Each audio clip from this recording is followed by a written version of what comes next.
Do you ever wonder what a working man really ate in a week, when meals were routine, filling, and quietly proud? In the 1970s, these breakfasts, lunches, and dinners weren't just habits. They were what kept men going through long shifts and tight paychecks. But looking back now, was survival all it ever was? It was not exactly a Monday breakfast of champions, but it got the job done. 2 slices of Wonder Bread, toasted just enough to be called toast, and slathered with parquet margarine that came out of that yellow squeeze bottle like toothpaste. A little grape jelly spread to one side, and if you were lucky, the edges crisped up just right before the bread started sagging under the weight. Add a hard-boiled egg that was made the night before and peeled in the dark while standing barefoot in the kitchen, with yesterday's newspaper still on the counter and a dish towel tossed over your shoulder. The yolk always crumbled apart, but no one was taking the time to fix that. It was eaten in chunks, swallowed between sips. A cup of Maxwell House instant coffee waited, made with tap water that had been zapped in the microwave and stirred with powdered creamer until it looked vaguely creamy. It tasted like morning, bitter, hot, and barely awake. There was no time to sit down. Not in a working man's house. Breakfast was a forkful, a gulp, a shuffle toward the door with a half-full mug in hand. You did not eat to enjoy. You ate to leave. Sometimes it was eaten standing up, sometimes in the car, but it always vanished fast, like it was part of the rush. That was how you started a Monday. Not glamorous, but it kept your stomach quiet till lunch, and sometimes that was all that mattered. The Monday lunchbox was a metal rectangle covered in dings and a faded cartoon logo. Inside, a bologna sandwich on white bread made before sunrise and sealed tight with a strip of wax paper folded like origami. The bread was always soft enough to mash between your fingers, and the bologna, Oscar Mayer if it was payday, store brand if it was not, was paired with a generous squirt of French's yellow mustard and a leaf of iceberg lettuce that was more crunch than flavor. No fancy cheeses, no condiments in little containers. This was utility food. It was assembled on a crowded kitchen counter while the house was still cold. A bag of Lay's potato chips came with it, half air, half salt. You ate them with greasy fingers and never looked back. And tucked inside the lunch pail like a secret was a thermos of Campbell's chicken noodle soup, still warm from the morning's boil. You twisted open the lid and let the smell hit your face. Chicken broth, soft noodles, salt for days. You ate with a plastic spoon, hunched over your knees or sitting on a back step. It was everything you needed at noon when your back hurt and the workday still had hours left to go. No one asked if it was gourmet. It filled the gap. It gave you a moment of silence in the middle of chaos. And that was enough. Dinner was a fried pork chop sizzling in a cast iron pan that had been seasoned with years of repetition. You could hear it popping from the hallway. The kind of meat that was bought in bulk and portioned out with care. Fatty, bone-in, and never quite thick enough, but close. The outside crisped up fast while the inside cooked slow, sending up steam every time the lid clanged shut. Green beans came out of a can, dumped into a pot with leftover bacon grease from Sunday and a shake of black pepper. They simmered till they lost their bite and gained flavor. The boxed mashed potatoes, Hungry Jack, always Hungry Jack, were fluffed up with margarine and reconstituted milk until they almost passed for homemade. A plate of white bread sat in the middle of the table like a silent side dish, with a tub of margarine ready to spread. No one asked for rolls. This was fine dining in its own way. The table was quiet except for the scraping of forks and the hum of the kitchen radio. Maybe an old country ballad, maybe a baseball score from somewhere far away. It was not fancy. It did not need to be. It made you full, and it made you tired in a good way, which, in a working man's world, was pretty much the definition of success. You finished the meal and leaned back just a little. Another Monday done, another dinner down. Tuesday morning started with cornflakes. Not the sugary kind, just plain old Kellogg's cornflakes poured from a crinkled box and softened in a bowl of whole milk, the kind that left a ring of cream at the top of the glass bottle if you were still getting milk delivered. The banana on top was not always there. If it was, It was sliced thin and spread across the top like it belonged in a commercial. Even if it had a bruise or two, you had to pick around. You ate around the spots. That is just what you did. A glass of minute-made orange juice followed, made from concentrate that came in frozen tubes stacked 3 deep in the freezer door. You popped it out into a plastic pitcher and mixed it with water, hoping the ratio was not too thin. It tasted like sunshine and refrigerator burn, both at once. Breakfast was eaten quietly, often in the same chair where bills were opened the night before and coupons were clipped with a pair of scissors that lived in the junk drawer. The spoon clinked against the bowl as someone read the paper or stared blankly at nothing. Boots already tied, mind already on the road. There was no time for hot breakfasts or weekend spreads. This was weekday fuel, quick and cold and done in under 10 minutes. It tasted like routine. It tasted like Tuesday. And it always came in a bowl you had owned for years. Lunch was yesterday's pork chop, sliced cold and shoved between 2 slices of bread with a smear of mayonnaise and a couple of wrinkled pickle chips that added just the right bite. It was not pretty, but it was effective. You wrapped it in wax paper and slid it into a brown paper bag with a grease stain already forming before you left the house. Alongside it was a can of RC Cola, one of those tall ones that made your fingers freeze just holding it. Sweet, fizzy, and proudly not Coca-Cola. It tasted like rebellion if you squinted. And for dessert, the kind of thing that made the day bearable, a Little Debbie oatmeal creme pie. Soft, sticky, and cloyingly sweet, it was the exact reward you wanted at 1 o'clock in a break room that smelled like sweat and machine oil and always had one fluorescent bulb flickering. There were no lunch tables, just overturned crates, beat-up benches, or the driver's seat of a car that doubled as a dining room. Leftovers were not a step down, they were the rule. Food had to stretch, and so did paychecks. That pork chop had already lived 2 lives, and it still had 1 more to go in tomorrow's dinner stock if needed. That was the system.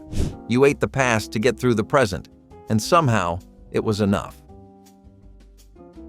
Tuesday's dinner was hamburger patties fried in a skillet with sliced onions, browned until sweet and translucent, their smell clinging to the walls and your shirt long after the meal ended. There were no buns. This was not a burger night. Just patties, seared until the edges crisped and the middle stayed tender, served plain on the plate like a promise of meat with no distractions. They sat beside boiled red potatoes that had been tossed with salt, margarine, and nothing else. No sour cream, no chives, just starch and fat doing their job. Canned peas made up the 3rd part of the triangle, green and soft and vaguely metallic, and nobody asked for seconds. A dollop of ketchup was optional but heavily used, squeezed from a bottle with a crusty cap. And for Dad, a cold Budweiser from the back of the fridge. Not craft, not imported. Just that iconic can that meant the workday was over and no one would ask him for anything until morning. The meal was fast, hearty, and made in under 30 minutes by someone who had already been on their feet all day. It was never about novelty. It was about knowing what to expect when you came home, and knowing it would be warm. And on a Tuesday in 1975, that kind of predictability was the real luxury.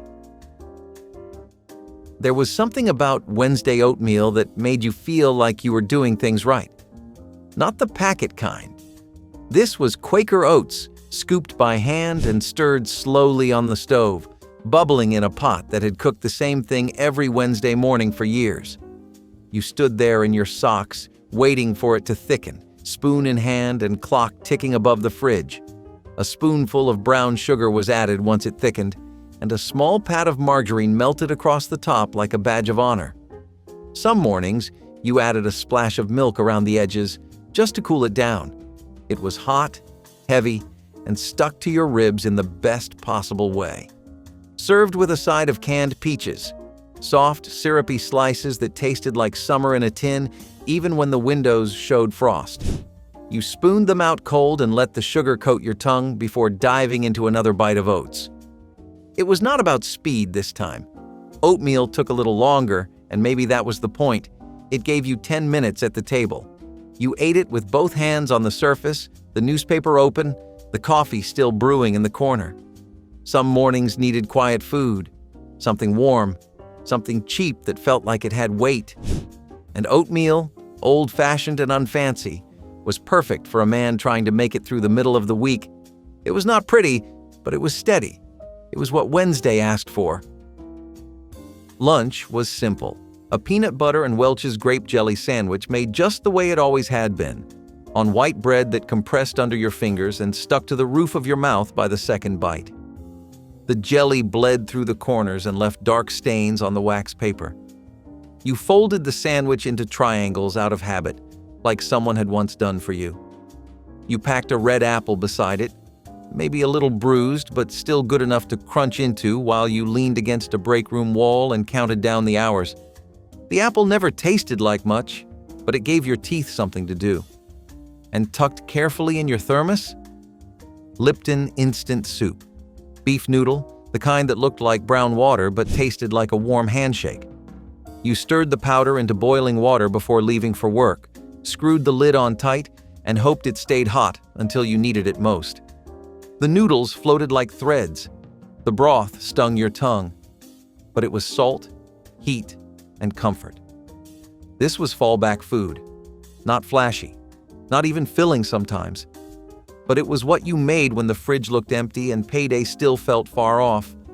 No one judged a peanut butter sandwich. They just nodded, knowing you were in the same boat. One more lunch that got you through one more shift. One more meal you could count on when the world felt thin. Dinner was macaroni. Not macaroni and cheese, not a casserole. Just plain elbow macaroni boiled in salted water and poured into a pot of stewed tomatoes that had been simmering since you got home. The smell hit you as soon as you walked in. Soft tomatoes, garlic, maybe a bay leaf if you remembered. It was not sharp or spicy, just warm and familiar like something passed down. A few slices of bacon, cooked until crisp and then crumbled in, gave it the illusion of meat, just enough to flavor it without stealing the spotlight. The bacon fat mixed with the tomato and soaked into the pasta like it belonged there. You stirred it all together until it clung like it meant it. You sprinkled Kraft grated Parmesan from the green can across the top, not because it was fancy, but because it was what you had. That powdery salt bite pulled the whole thing together. There was no garnish, no parsley, just a bowl, a fork, and a few minutes of quiet. And on the side, a shallow bowl of sliced cucumbers swimming in white vinegar with sugar and a pinch of black pepper. It cut the richness and reminded you of summer cookouts, even in the middle of a long week. This meal was not a reinvention, it was a repeat, a leftover from Depression kitchens passed down without apology. It was made in one pot, eaten off chipped plates, and cleaned with a rag that had seen too many dinners. No candles, no seconds unless you scraped the bottom. It was not new, but it was ours. And sometimes that was more than enough. On Thursday, the egg sizzled in the pan while the toast browned in the slot. One fried egg, flipped just once, the yolk half set and still runny enough to soak into the bread. You spread mayonnaise across both slices, not butter, and added a shake of black pepper for bite. If you were feeling fancy, a slice of American cheese might get tossed on top, half melted and drooping over the sides. No plate, just wax paper or a paper towel folded in half, wrapped around it like a pocket. You ate it over the sink or in the car, one hand on the steering wheel and the other cradling your breakfast like it might break. The yolk dripped, the bread sagged, and you kept chewing because time was short and the day was already running. A cup of Sanka waited, still hot from the percolator, poured into a travel mug or an old diner thermos that never really got clean. Decaf, because you had already given up trying to fight exhaustion with caffeine. It did not taste great, but it was warm and gave your hands something to hold while the rest of you braced for whatever came next. This was a working man's breakfast. No extra steps, no unnecessary flair, just salt, fat, protein, and a little dignity tucked between two slices of toast. It was not made to impress anyone. It was made to be eaten fast and remembered later, if only for how normal it felt. Some mornings, normal was enough. That was the point. You needed something that stayed with you, even after it was gone. Thursday lunch was a ham and cheese sandwich, and not just any ham and cheese. This was Oscar Mayer ham, wet and glossy from the pack, laid out in careful folds over a slice of Kraft Singles cheese that refused to melt unless begged. Miracle Whip instead of mayonnaise, it spread easier and tasted Tangier, like it had something to prove. All of it went on white bread. Always white, always soft. Bread that stuck to the roof of your mouth and squished flat under your grip. You wrapped the sandwich in plastic wrap or wax paper, the corners tucked tight like you were wrapping a gift. Dill pickle spears on the side, the kind that came from a jar so big it barely fit in the fridge door. Cold, sour, and cut long ways like a knife through the middle of the meal. And for dessert, a moon pie. Double-decker, marshmallow-filled, and wrapped in cellophane that crinkled like it was announcing itself to the whole break room. You ate it slow, licking your fingers between bites, not because you had time to waste, but because it felt good to enjoy something for once. The whole lunch took 10 minutes if you were lucky, eaten in the cab of a truck or on a splintered bench out back behind the warehouse. But in those 10 minutes, the world quieted. It was not gourmet. It was fuel. Shelf-stable, wallet-friendly, and ready when you were. This was food that asked nothing from you, just that you show up hungry and finish it before your next shift started. It never disappointed. Dinner was meatloaf night. Always baked, always glazed with ketchup, and always made from ground beef that had been stretched with breadcrumbs, eggs, and whatever seasoning mix happened to be on sale that week. The loaf itself was dense, like a brick made of meat and memories. It sat in a Pyrex dish, bubbling around the edges, the glaze caramelized just enough to cut the richness. There were no surprises, and that was the point. On the side, you had boiled carrots, sliced thick and cooked till they were soft enough to mash with a fork. Sometimes they were tossed with a little margarine, but more often than not, they were served plain, orange, and obedient. And a baked potato wrapped in foil, pulled from the oven like a prize and topped with margarine and a pinch of salt. You cracked it open with a fork like it was a safe, the steam rising fast, the skin crisp but never too tough. Sometimes you got fancy and added sour cream if there was any left over from earlier in the week. This was not a special occasion dinner. It was a Thursday. But meatloaf made it feel like the weekend was finally peeking over the horizon. Most families made a double batch. Half for tonight, half for sandwiches tomorrow. And those sandwiches were almost better. Cold, thick-sliced, dripping with leftovers and slapped between slices of white bread with a little mustard. It was one of those meals that worked harder than you did, and you could feel it with every bite. It was home on a plate, predictable, familiar, and always waiting. The kind of dinner that did not try to impress, it just showed up. That was its strength. It filled your belly and made you quiet. And sometimes, quiet was all you wanted at the end of a long day. There was something sacred about Fridays, even if nothing changed but the tone. Pillsbury cinnamon rolls came from a cold blue tube that hissed when you opened it, and the dough inside was already coiled into place, neat little spirals just waiting to puff up and brown in the oven. They baked in 15 minutes, but the smell filled the whole kitchen long before that. Sweet, warm, and heavy with sugar, like the weekend had been rolled in frosting. You peeled the lid off the little plastic cup and smeared the icing while the rolls were still hot, watching it melt into the cracks like a slow reward. Sometimes you used a spoon. Sometimes you just fingered it out and spread it straight from the container. These were not fresh baked from scratch. They were store-bought convenience, plain and simple. But they felt like a win. A soft, sticky cinnamon win that said, "You made it." You sat down for once, maybe with the paper, maybe with nothing at all, just the sounds of the morning and the creak of your chair. A mug of black coffee stood by, slightly burnt but still strong enough to cut through the sugar. You dunked your roll in it, maybe just once, maybe more. The combination was perfect. Not healthy, not highbrow, just right. There were not many luxuries during the week, but on Friday morning, you let yourself have one.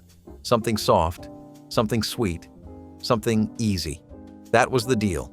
No judgment, no rules. Just a pause, a bite, and the knowledge that the hardest part of the week was finally behind you. You had earned it. even if it came from a tube. Friday lunch was built out of leftovers, but somehow tasted better than anything that came before it. The meatloaf from Thursday, now chilled and dense, was sliced thick and slapped between two pieces of white bread with a smear of ketchup. It was cold. It was firm. And it was exactly right. Some folks warmed theirs up. Others knew better. Cold meatloaf had a structure to it, a texture that held up in your hands and bit back just enough. The sandwich was wrapped in wax paper and tucked in with a handful of pretzel sticks, salty, dry, and loud between your teeth. Alongside it, a can of Dr. Pepper straight from the fridge, sweet with a bite, sharp enough to wake you up when the day had already worn you thin. You popped the tab, took a long sip, and let the fizz do its job. The combo was quick to eat and slow to forget. You did not need variety. You needed something familiar, something that worked. And meatloaf sandwiches always did. You could taste the breadcrumbs, the onion, the crust of glaze from the edges. It had all the flavor packed into one handheld bite with none of the fuss. No microwave, no reheating. Just open, assemble, and go. Lunches like this reminded you that yesterday's dinner could be today's saving grace. That food did not have to be new to be good. It just had to show up when you needed it. Dinner was fish sticks, Gorton's, straight from the freezer, laid out on a foil-lined tray and baked until they crisped at the edges but stayed soft in the middle. You flipped them once, maybe twice, hoping for even color, but mostly just making sure they were hot. They were served beside frozen crinkle-cut fries, tossed straight onto the same tray, because why dirty another dish? The whole thing was timed to finish at once. Golden sticks of breaded fish, salty fries with just enough crunch, and a generous spoonful of tangy coleslaw made from pre-shredded cabbage, Miracle Whip, and a splash of vinegar. You stirred it in a mixing bowl that had seen every recipe since 1968. Some people still did Friday fish because of religion. Others did it because it was cheap. Either way, it felt like the end of the week. It tasted like the edge of relief. You dipped the fish in ketchup or tartar sauce, maybe both. You dragged the fries through whatever was left. There were no candles, no tablecloths, just a plate, a chair, and a television humming in the background. The sound of the news or maybe game shows filling the quiet in between bites. That was your Friday night feast. Cheap, crispy, and dependable as the weekend itself. It was not a celebration, but it was close. Because after a week of punching in, that plate of fish and fries was as good a victory as any. Saturday breakfast was the closest thing to a reset button. 2 scrambled eggs, cooked in a buttered pan that smelled like last week's bacon, sat next to a pair of sausage links, store brand, cheap, and slightly overcooked. That was how you knew they were good. The toast was thick, from whatever bread had not gone stale, slathered with margarine while still warm enough to melt it. You sat at the kitchen table this time. No rush, no traffic waiting. Just the sound of the ceiling fan spinning overhead and a window cracked open to let the morning in. The newspaper sat folded next to your plate, maybe unread. You drank either Carnation instant breakfast if you needed a boost, or coffee if you had the time. Both were strong, sweet, and predictable. The Carnation was sometimes lumpy, no matter how long you stirred it. But you drank it anyway.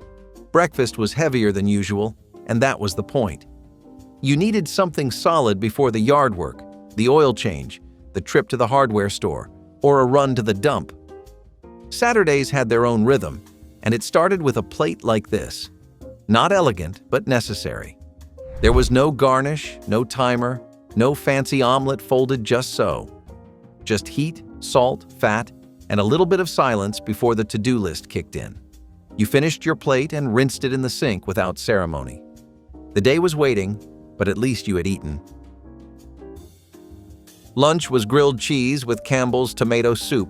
The sandwich was made with slices of American cheese, Kraft singles to be specific, melted between 2 pieces of white bread that had been buttered and fried until golden. The crust crunched, the middle stretched, and when you pulled the halves apart, steam curled up into your face like a curtain parting. You dipped it into the soup, which was always made with whole milk instead of water, because you deserved that richness at least once a week. The soup came from a can, but it might as well have come from memory. Red, smooth and thick enough to stick to the spoon. It warmed your hands as much as your stomach. Some people added crackers, some people added pepper, but mostly you just let it be what it was: simple, hot, and comforting. This was the kind of lunch you made in 10 minutes and ate in 5. It was cheap, easy, and deeply satisfying.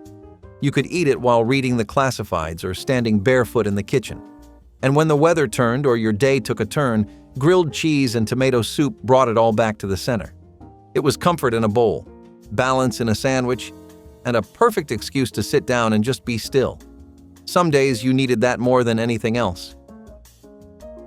Saturday dinner felt almost fancy. Stuffed green peppers stood upright in a glass baking dish, filled to the brim with seasoned ground beef, white rice, and tomato sauce that bubbled over like lava at the edges.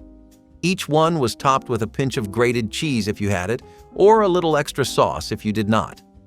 They were savory, tangy, and somehow felt like more work than they actually were. The peppers softened as they baked, their skins wrinkling, the scent rising through the kitchen like a slow reward for a long day. You served them beside canned corn, yellow, sweet, and swimming in its own syrup, and a side of Jell-O salad with fruit cocktail trapped inside like fossils in amber. The Jell-O was cherry red, wobbly, and suspiciously cheerful. But you ate it anyway, scooping up bites of mushy pear and cherry halves between spoonfuls of pepper and rice. Saturday dinners tried a little harder. Not because you had guests, but because you had made it through the week. Green peppers were cheap if you bought them in bulk, and the filling was all pantry staples. But on the plate, it looked like a feast. And for a working man in the 1970s, that was the real trick, making do look like a small celebration. You scraped your plate and leaned back with that quiet satisfaction. No leftovers needed. Just a full belly, a clean fork, and maybe a rerun humming from the living room. Sunday mornings were built for pancakes. You brought out the biscuit, the box that lived in the same cupboard for months and somehow never ran out, and stirred it with milk and egg until the batter looked just right. No measuring. Just muscle memory from years of watching it happen the same way, over the same stove, in the same kitchen. You used the same dented mixing bowl, the one with a hairline crack near the rim that somehow held on. The griddle hissed as ladlefuls hit the surface, puffing up into golden rounds that filled the room with a smell you wanted to bottle and keep in your coat pocket. First side always browned too quick. The second side rose into domes. You stacked them on a plate and doused them in log cabin syrup, thick and amber and never quite as sweet as you remembered. A pat of margarine sat on top like a crown, melting into rivers down the sides. 2 strips of bacon crackled beside them, fried just enough to curl at the edges, but not enough to shatter on contact. A glass of orange juice stood nearby, cold and pulpy, and pulled from a plastic jug that had been shaken within an inch of its life. You might have been in your robe. You might have still had bedhead. But you sat down with a fork in hand and no reason to rush. Maybe the radio played something easy. Maybe the paper sat unopened. But you had a full plate, a warm kitchen, and at least for an hour or two, no one asking anything of you. Sunday lunch was more of a placeholder than a meal. Most Sundays went like that, especially when the kitchen had already been claimed by the smell of roasting meat and the hiss of something boiling on the stovetop. The oven door cracked open just enough to send a wave of heat through the room, and everyone knew not to touch a thing unless they were asked. The table was half cleared from breakfast, crumbs still sitting on the vinyl surface, and someone had left the syrup bottle out like they might come back. So instead of a sandwich or something hot, you poured yourself a cup of coffee. No cream, maybe a little sugar, just enough to warm your hands and carry you through the stretch between breakfast and the main event. If you felt the urge to nibble, there were saltines in the cupboard and peanut butter to spread across them, thin, dry wafers made tolerable by the salt and the smear. Sometimes you would eat them 2 at a time, just to feel like it counted. Other times, you dipped the crackers straight into the jar when no one was looking. It was not about indulgence, it was about patience. Sunday afternoons were slow, especially if someone was cooking. You might walk past the stove just to lift the lid, take a whiff, then go sit back down. The waiting was its own kind of ritual. You were not hungry enough to ruin dinner, but you needed something to anchor you while the house filled with garlic, onion, and browning skin. A little salt, a little quiet. That was enough. Dinner was the event. A roast chicken, or more likely leg quarters, baked in a glass Pyrex dish that had been passed down from someone's mother or mother-in-law. The chicken was seasoned with whatever you had: salt, pepper, maybe a shake of paprika, or a spoonful of onion powder if someone felt fancy, or had clipped a recipe from the newspaper. Sometimes a packet of dry soup mix went in for good measure. Potatoes were chopped thick and scattered around the meat, along with big rounds of carrots and wedges of onion that collapsed into sweetness in the oven. The whole thing roasted for hours until the skin turned golden and the vegetables took on the color of the pan. You could smell it before you opened the door. That smell didn't just fill the kitchen, it wrapped around the house like a sweater. It was served with stovetop stuffing, made just before dinner and fluffed with a fork, and a spoonful of canned cranberry sauce that came out in the exact shape of the can, ridges and all. No one questioned it. That was just how it was. You sliced the chicken, scooped the potatoes, and passed the dish down the table. Maybe there were extra chairs pulled up. Maybe a neighbor stopped by. Either way, this meal carried weight. It was not just food, it was punctuation. The end of the week. The start of another. You ate slower, talked longer, and scraped your plate clean. This was Sunday dinner. This was the whole point. Stew in a thermos is really a classic. This is something that combines a lot of different things to make a unique meal that you wouldn't think of on your own. A thermos is something you usually use for drinks. It doesn't always have to be water, but stew's in there? Not really anyone's first thought. For those who need a warm meal right on the go, though, this was the most reliable thing in the world, especially when you would be working in the winter. Thick and tender chunks of meat mixed in with roto vegetables like carrots and potatoes and simmered in a rich and flavorful broth that gets thickened up even more with some flour and cornstarch. I mean, what's not to like? The flavor oozes out of that thermos as soon as you open it is next level. Stew in a thermos was a game changer for workers during the 50s and 60s. It didn't matter what your job was, whether you were a truck driver, worked a night shift in a factory, or ran numbers behind a desk. Even kids in school would take it along with them. The thermos lets you pack a hearty and warm meal that could pretty much survive hours inside the bottle without losing its essence. You had to have some trial and error here first, though, because most people would often make the stew too liquidy on their first try or two, and it would end up spilling over once you unscrewed the lid. Thermos-steeped stew became something of a regional favorite in northern areas where the temperature was really known to drop, and I think it's a cute little dish we could bring back today too. Speedies are also something you would find at gatherings for family or just friends, mostly because no party is complete without a good platter of meat skewers going around a few drinks. So, mostly people would enjoy these most when the meat was lamb, but some areas like California would use chicken or beef too. It was really the grilling where the magic happened. These plates of Speedies set the mood in a party alight. It was a taste that, when they experienced it, people at a party knew that they were in for a really good time. The kind of dish that gets a crowd excited and hungry. There were even Speedafests in Binghamton and all around New York in general. It was a part of the local culture that no big celebration was really complete without. The reason it got popular wasn't just because of a regional preference in New York, though. The dish was bold, tangy, and citrusy, and it could double as an amazing sandwich too. You would find these in street stalls throughout New York, as well as at homes, but nowadays the dish has faded away into irrelevance. Beef dripping toast is pretty much entirely nostalgic comfort food. Let me run you by a typical dripping-based toast. You take some thick slices of crusty bread, which ideally should be warm or toasted but will work with whatever the day gives us. You slather on some beef drippings and some salt, pepper, malt vinegar, and whatever else you really like on your toast, and you're good to go. Beef drippings are just the rendered fat from roasts, and most of the time they still have the little browned jelly bits mixed in with the toast. As far as flavors go, you want to imagine a deep umami with a real buttery richness. Something that hits like a cozy blanket on a cold day. It's almost as if toast and your regular 20th century Sunday roast had an incredibly greasy baby meant for breakfasts. Beef dripping toast wasn't just popular in America with the working class. It was the same deal in Britain, and it was served for, honestly, any meal of the day. Dirty cheap, really filling, and something that takes about 15 minutes to prepare? Yeah, nobody was going to be letting go of this recipe anytime soon. I don't need to tell you about how much America and the West in general love rice pudding. It's been something that's helped rural and urban populations get through some disastrously tough times, as well as a warm memory from childhood for a lot of people. One variation of the classic rice pudding was a Swedish rice ring, which would mostly be served at Christmas or a family get-together, but it eventually extended into daily use too.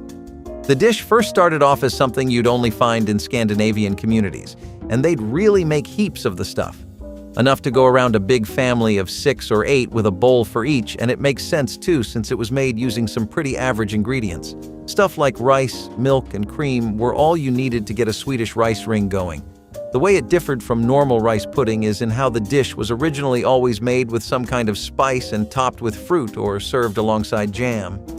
Later on, when it expanded past the Scandinavian locale and got adopted into widespread use, people started using nutmeg and cinnamon as well. Some scant cookbooks might still recall the dish and the times where it was a great comfort meal, but a lot of the new ones don't really remember it anymore. You want to talk about some real comfort food? Nothing better than some fried potato cakes. These crispy little beauties are made with mashed potatoes that have been mixed with flour, butter, and sometimes a modest amount of your typical herbal seasonings like parsley, rosemary, and oregano. The trick, though, is pan-frying them. You really want to aim for that crispy, browned but slightly burnt crust that forms on the exterior, and how you handle the potato cakes really matters. Just flipping these in the pan won't do. You'll have to get good at frying those sides evenly too, so you get a very well-rounded bite. They became a staple of home cooking in the southern and midwestern areas, and they were also considered an almost perfect way to get rid of leftover mashed potatoes without them going to waste. It was a great way to turn yesterday's dinner into today's lunch, and they were also amazing for a work lunch because you could carry them in a simple box and eat them up very easily. This wasn't food that you had to cut and pick through, you could just dig in. The process was also really relaxing, something that was borderline therapeutic. You just take the mashed potatoes and begin mashing them into small patties, and then you get your skillet ready. They're still as popular today as they always were, but they're rarely what people take along for lunch to work now. Speaking of those times, another really good source of protein was catfish, and one of the best ways to have it was fried catfish with hush puppies. This is again something that'll take us right to the heart of Southern cooking if we eat it. Along those rural places near rivers, lakes, ponds, and other bodies of water where you could find fresh catfish in abundance. Hush puppies were something made with fried cornmeal batter and were a popular dish to give to soldiers during the Civil War, so all in all, this dish was really light money-wise. Some basic Cajun spices or a Southern spice blend would make it even better into a real full-fledged meal that you could eat in comfort with the family. While it's been a big part of Southern cooking ever since the 19th century, it arguably had its biggest glory days in the 20th one as part of Southern soul food. There was a time in the 30s to 40s where soul food started to get into more and more menus across several places in the South, which wasn't always the case. Thank God it did, though, because steamed catfish definitely doesn't hit the spot quite like fried ones do with some golden brown hush puppies. Spam fritters are also pretty much exactly what you think aren't. They sound like a cutesy dish your wife whips up for you before you come home. But this is actually a wartime dish through and through. Thick slices of canned Spam dipped in batter and then deep fried until they're gloriously golden, pure fish and chip style. The outside is as crunchy and hot as you would expect, and the inside is tender, slightly salty and addictively chewy in the way only Spam can be. The flavor is literally just comfort food. It's slightly smoky, the perfect amount of meaty without being overwhelming, and it balances out with the salty notes. This is a dish that makes no apologies and instead chooses to embrace its greasy nature to give you a taste of nostalgia wherever you are. Spam fritters were something that exploded in popularity during World War II, and meat rationing was still a massive thing. Spam, courtesy of American Lend-Lease supplies, started to become what people were relying on because of how easy it was to work with.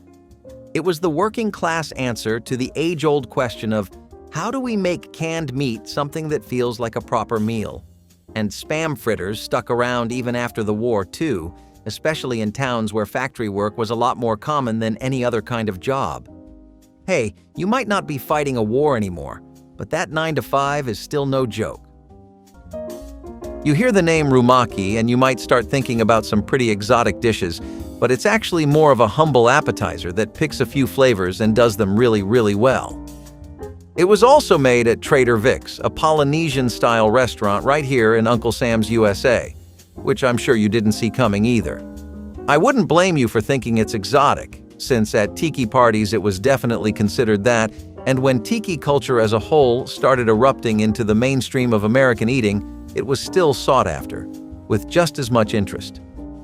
The dish itself also makes use of some things that aren't familiar, and some that are, like chicken livers, water chestnuts, and bacon. It was a really good hors d'oeuvre that boomed in popularity after the World War II era, though you'd be pretty stumped if you tried to go out and look for it today. Still, it's kind of sad we can't go out to parties and experience chestnuts and crispy bacon anymore, wouldn't you agree? Or is tiki cooking not really up your alley? Pickled egg and bread is one of those old-school snacks that kind of raises an eyebrow when you first hear about it, but once you try it, you actually end up firmly seated on the bandwagon. It's exactly what the description on the tin says too.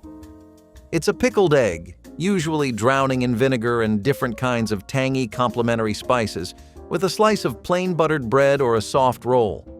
No fancy layering, no Worcestershire sauce or anything, just the classic sharp punch of a pickle, balanced by the familiar, comforting tastes of egg and bread. Flavor-wise, this is a full-on vibe. The egg has a really nice texture that goes wonderfully with the pickles, and the acidic kick from the pickled brine really helps to contrast with the richness of the yolk of the egg. You take that, mix in some warm buttered bread, and you get yourself a meal that's the whole package. Creamy, soft, chewy, sharp, tangy, and whatever other flavor profile you can guess in your head. Pickled eggs are actually something that you'd find in New England more than anywhere else in America, but they've always been something of a working-class classic. Spam and pineapple sandwiches capture a uniquely American taste for sweet and savory combinations that soared in popularity during World War II. Introduced to the American military in 1937, Spam became a staple in many households. The recipe for Spam and pineapple sandwiches represents the culinary influence of Hawaii on the mainland, which intensified after Hawaii became a state in 1959. The sandwich features crispy slices of fried Spam paired with sweet, slightly charred pineapple rings, nestled between slices of toasted bread. This blend of salty meat with the caramelized sweetness of pineapple provides a delightful contrast in flavors. Optionally dressed with mayonnaise or a slice of cheese, these sandwiches reflect a significant Hawaiian influence on mainland American cuisine, particularly during the 1950s when Hawaiian culture gained widespread appeal. The result is a dish that marries diverse culinary traditions in a uniquely satisfying way. The miner's pasty is something with an incredibly serious backstory. It's this handheld meat and potato pie that gets wrapped in a crumpled pastry. Usually the pastries were pretty thick too, and a host of ingredients on the inside. I'm talking diced beef, potatoes, Swede rutabaga, caramelized or just sliced onions, and a generous sprinkle of salt and pepper. This meal was designed to survive a few rounds in hell because it was made so that it would last you the entire day. The target audience for the meal was laborers and people who worked physically intensive jobs, but they wanted to make the kind of thing that these sorts of workers could still carry around in their bags or pockets. The flavor is also something that really helps restore your spunk for the next shift. It's earthy, homey, and rich, the kind of thing that really feels like a home-cooked meal as soon as you bite into it. Miners' pasties were the go-to lunch for a lot of different kinds of miners everywhere, not to be confused with the Cornish tin pasties we just talked about. Miners would typically rely exclusively on these because these things were built for the rough life. No plates, spoons, or forks are needed, only your hands and how fast you can finish these and clock back in at work.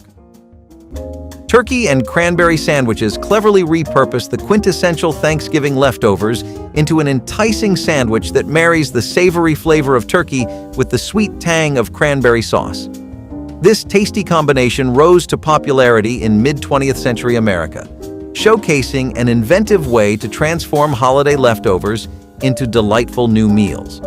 The sandwich is simply made by stacking slices of turkey and cranberry sauce, often accompanied by stuffing between two pieces of bread. This culinary creation not only makes excellent use of leftover turkey, but also captures the festive essence of Thanksgiving, melding juicy, savory turkey slices with the sharp sweetness of cranberry sauce in a sandwich that embodies the holiday's spirit. Mustard green wraps are something you actually started seeing in the office space more toward the end of the 20th century, specifically the 80s and 90s. Before I dazzle you with details of this wonderful wrap, let's talk about why that was. See, health scares were becoming an everyday fact of American life, especially with the drive towards animal cruelty-free meals and vegetarian diets. People were generally becoming more conscious about their lard/bacon grease/deep frying reliant lifestyles, and what that was doing to things like their blood pressure, cholesterol, and more. Mustard green wraps were one of those dishes that started popping up as a result of all of this. And essentially, you just take fresh mustard greens and wrap them with seasoned but not fried meats, beans, or even rice. Sometimes people would go purely vegetarian with them and throw in sautéed vegetables, but sometimes people would go the meat lovers route and use the green wrap as a little, well, at least I'm doing something kind of thing. Tater tots were born out of innovation in 1953 by the founders of Ida Golden and Francis Neefy Grigg. Utilizing leftover potato scraps from their French fry production, they created a new snack by chopping these remnants finely, mixing them with flour and seasonings, and forming them into small cylinders before deep frying them to a golden crisp. This process not only provided an efficient solution to food waste, but also produced a snack that was perfectly crispy on the outside while remaining fluffy inside. Tater tots are particularly popular as a side dish, but can also feature in recipes like casseroles, making them a versatile component of school lunches. The method of preparing tater tots involves deep frying, which, while requiring careful temperature control to achieve the perfect crunch without burning, fits well within the capabilities of large kitchen operations in schools. Cold roast beef sandwiches are the perfect example of how less is sometimes more. And this wasn't just more, it was iconic. You've got some juicy roast beef, slice after slice stacked on top of each other, sandwiched between slightly crusty white bread. It's literally a Scooby-Doo snack. The beef is something seasoned with salt, pepper, and a lot of mustard, or horseradish. It's actually something that packs a pretty substantial kick. Now, sometimes people would add a slice of cheddar or Swiss cheese and throw in some fresh vegetables like lettuce and tomatoes. But the star of this show was always that decadent, juicy roast beef that was just thin enough. It had an incredibly satisfying flavor, and it was something that was really just carried by the natural flavors that were already there. No extra work needed. Cold roast beef sandwiches were something that became really common to see in American lunchboxes and deli counters by the early 20th century, especially during and after the wartime era and the Great Depression.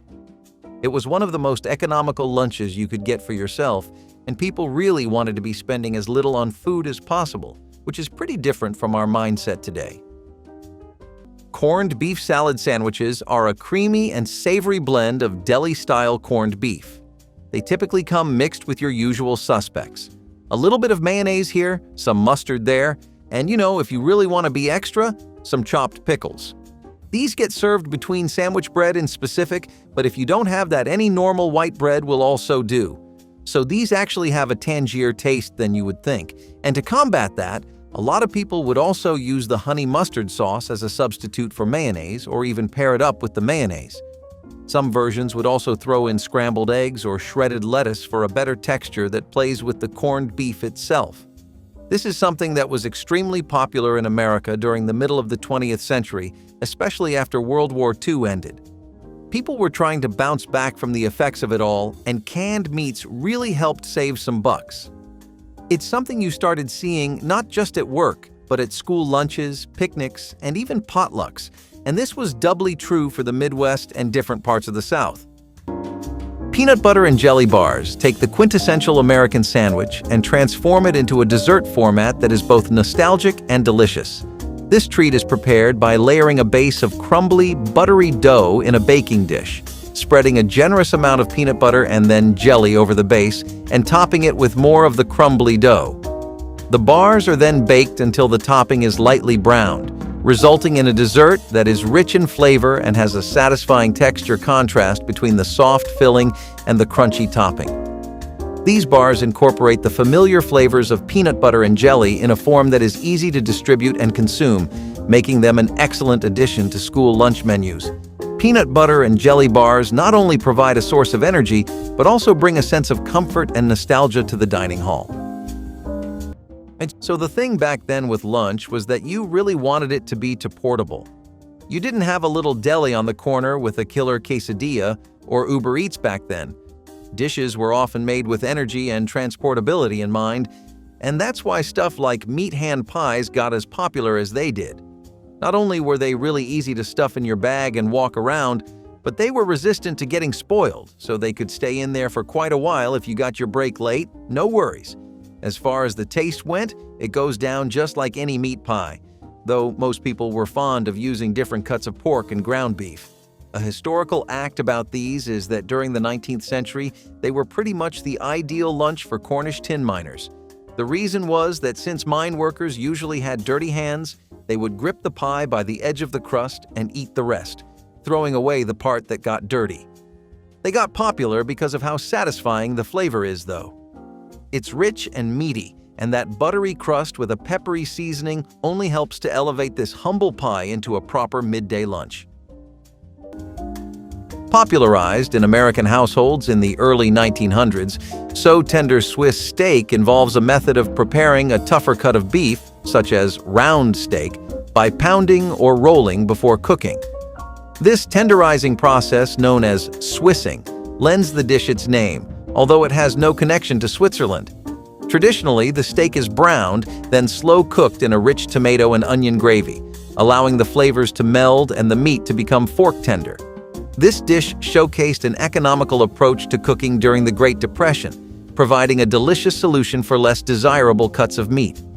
The preparation of Swiss steak often became a Sunday dinner ritual, where its slow cooking could proceed alongside family activities, making it an integral part of the family dining experience. Sloppy Joes have been a staple in American school cafeterias since their introduction in the mid-20th century. This dish features ground beef or pork that is sautéed with onions and garlic until browned, then simmered in a savory tomato-based sauce seasoned with Worcestershire sauce and other spices. The thick, hearty mixture is then spooned onto soft hamburger buns, creating a filling and flavorful sandwich that is both messy and delightful to eat. The preparation requires minimal kitchen equipment and ingredients that are staples in most school pantries, making it a cost-effective choice for feeding a large number of students. Moreover, the ability to prepare the meat mixture ahead of time and quickly assemble the sandwiches during busy lunch periods enhances its practicality. The familiarity of the flavors, combined with the satisfying nature of the sandwich, ensures that Sloppy Joes remain a cherished option within school meal programs. I know we've had some wacky sandwiches and spread combinations in the history of the nation so far. A lot of those started off as slightly divisive, but they ended up making a place for themselves, growing out of the niches they carved into the food culture in America. Unfortunately, for fluffernutter sandwiches, it really did stay mostly as a niche, but a pretty good one. This takes your typical bread, nothing really special, and your typical peanut butter, again, nothing you haven't seen around the block 1,000 times, and adds a bit of a twist. You ever think about what peanut butter could be stacked on top of some thick marshmallow creme? Me neither, until I was searching about the history of this dish and how they were a Massachusetts classic. Known as Liberty sandwiches and made by Emma Curtis in 1918, it was described as the perfect wholesome snack to get you a sugar rush whenever you needed it. Also, it was stupidly popular with children, especially around campfires. We're going to start our list off with a plowman's lunch, which is actually a dish best served cold. This little work of art features a lot of sharp cheddar cheese, which definitely makes it a hit with fans of dairy. The next thing that makes a plowman's lunch so zesty and flavorful is pickled onions and a good layer of Branston pickles for safe measuring. Now, all you need is some crusty bread and some hard-boiled eggs, and you pretty much have lunch served. It was more common for people to take things like cold cuts of meat, pork pies, or an apple slice for some variety in the food, but eggs were the one thing you would see non-stop with this dish. It's a pretty well-balanced blend of different flavors. You have a nice little vinegary tang from the pickles, but it doesn't get overwhelming thanks to the cheese helping to cut through all that. Eventually, the cheese mixes really well with the bread, and after it sets and coats the pickles in there, you get an incredibly delicious meal.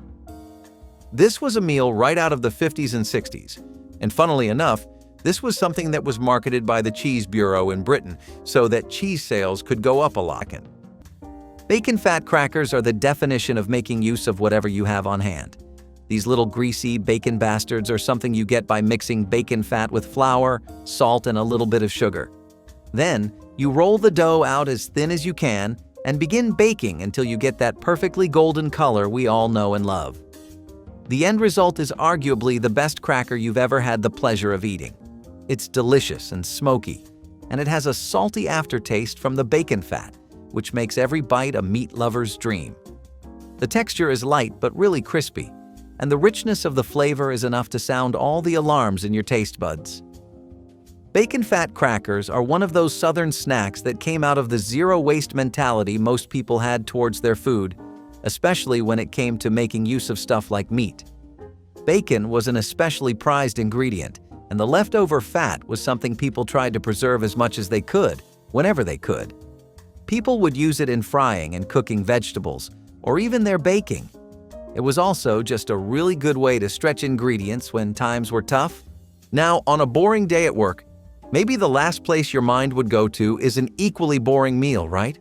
The taco salad, which emerged as a popular dish in American cuisine in the 1960s, is a notable example of Tex-Mex culinary fusion.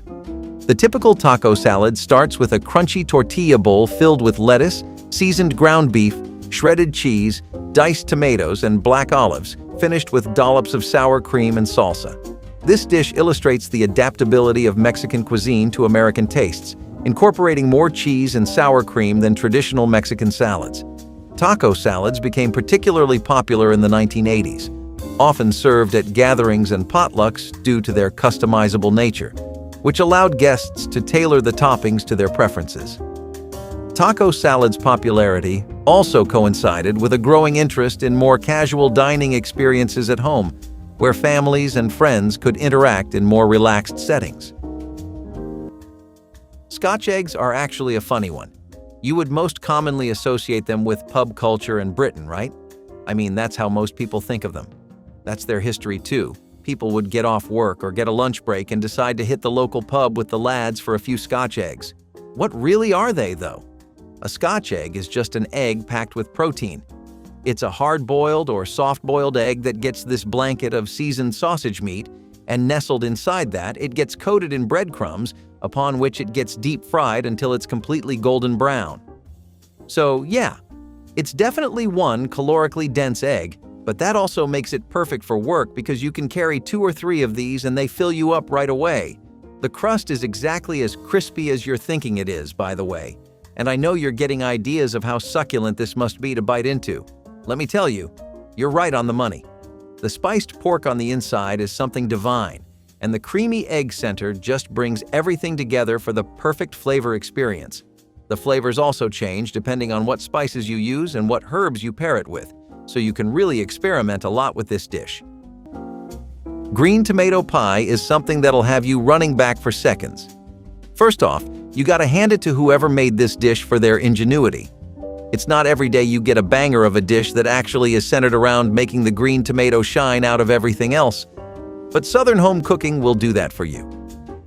Charlotte's green tomato pie in particular makes use of some typical Southern spices like cinnamon and nutmeg and unripened green tomatoes, and has you making a pie that'll rival even the best apple ones you could find at bakeries. Green tomatoes have an especially great harvest during the fall, so that's when this dish would see the most mileage. You would find houses all over the South constantly making green tomato pies, and this specific pie is an example of how you don't need anything fancy to create something that can get everyone at the table. You know what's even funnier? This dish is one of the best things to come out of mock cooking because it was made to imitate mock apple pie and mincemeat pies. An imitation of an imitation ends up giving us something that was a big part of Southern culture. Who would have thought? If this took you back, drop your favorite meal in the comments, tap like, and hit subscribe so you never miss another bite of the past.